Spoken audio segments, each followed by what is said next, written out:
The following opinions are solely those of BoatTEST.com and its test captain. Hi, Captain Steve for BoatTEST.com, and today we're going to be conducting a sea trial and performance evaluation on a new launch from Prestige, the 520 Fly. She's got IPS power giving joystick maneuverability and a sea-kindly hull that the brand is well known for. Let's start by looking over her operational features first. At the stern quarters, there's heavy-duty stainless chafing gear, a 14-inch cleat, storage for excess line, and a warping winch with foot control. Shore power connectivity is at the gate. Just ahead is a cockpit control station. Cruise quarters are accessed by lifting this seat and revealing a ladder to the compartment. Inside is a berth under the transom windows. At the far side is a door to the head compartment, and Prestige went with a wet head arrangement for space saving. Side decks are to both port and starboard. There's a conveniently located grab handle. We measured 17 inches wide with 27-inch high rails, including the 8-inch tow rail.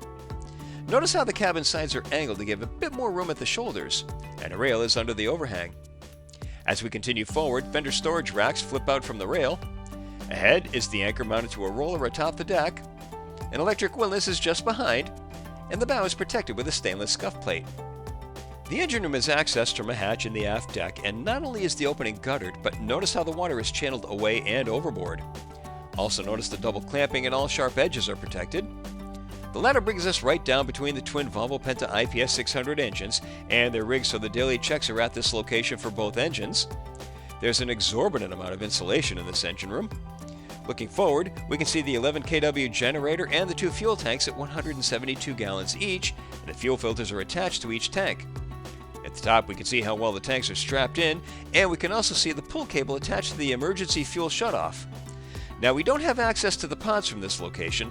They're located in the crew quarters just aft and connected to the mains by a jack shaft. Just inside the entrance is a set of doors covering the climate controls, electrical switches, and the Scheiber touchscreen controlling all the vessel's electrical components. This replaces the usual and bulky switch panel. Taking a look at the lower helm, it starts with a pair of 12-inch displays. Air conditioning vents are to the sides, and that's a welcome feature. The VHF is mounted to the starboard side of the panel. To the lower panel, there's the quick windlass control and chain counter, the Autopilot, the two Volvo Penta engine displays. The rocker switches are all labeled with icons, and stainless beverage holders are to the side. Opposite are the engine start-stops, the spotlight remote control, trim tabs, the IPS joystick, and the digital engine controls, and owners can select from a series of options for this. Further behind, there's USB connectivity. The compass seems to have been mounted as a bit of an afterthought. The huge two-piece windshield provides excellent visibility, and I'm happy to see the defrost vents are present. And notice how the foredeck slopes downwards slightly, further improving on that visibility. However, my favorite feature is that we have easy access to the side decks, making it simple to tie up the 520 short-handed. Also, guests can use this door without having to cross in front of the operator. The flying bridge helm is where we'll be conducting most of our operations. It's portside mounted and has twin 12-inch displays flanking an Autopilot. Below are the twin Volvo Penta displays, a compass, the spotlight remote, the engine start-stops, and the trim tab controls. The electronic engine controls are to the right with beverage holders alongside those. Then there's a convenient storage area that's covered, and electrical switches are behind that. A much appreciated grab rail is along the aft side of the console. The wrapped wheel is mounted to a tilt base. The IPS joystick is to the left of that.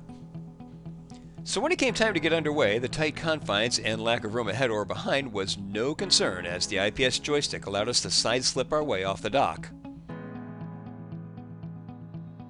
Once in the center of the canal, we simply pivoted in our length and then headed straight out the fairway.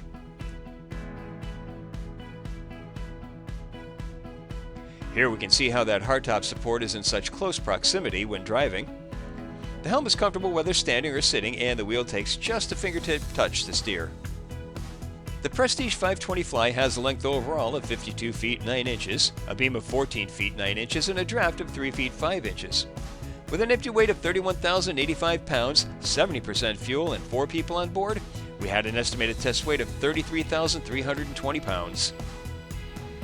With the two 435 horsepower Volvo Penta IPS 600 engines spooled up to 3550 RPM, the Prestige 520 reached the top speed of 25 knots. Best cruise came in at 3,000 RPM and 18.8 knots.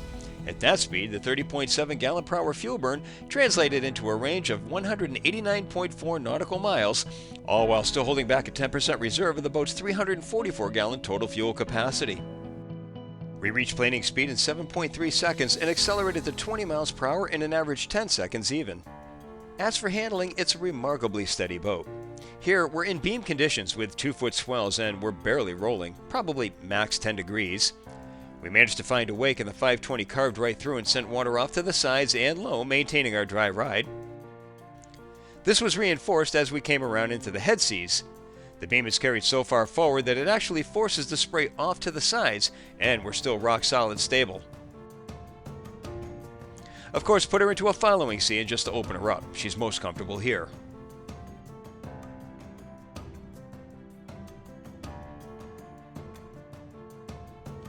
We tried a couple of different docking scenarios, and each time the 520 handled flawlessly and with exacting precision. It seems apparent that Prestige and Volvo Penta work closely together to get this system dialed in, as more often than not, the stick doesn't quite match the movements of the boat, but here, it was spot on. The port side helm also gives a good view of the whole side of the boat, further allowing precision handling. If docking starboard side too, then the aft control station is the way to go. It allows a full view of this side of the boat, and again, precision is easy to come by.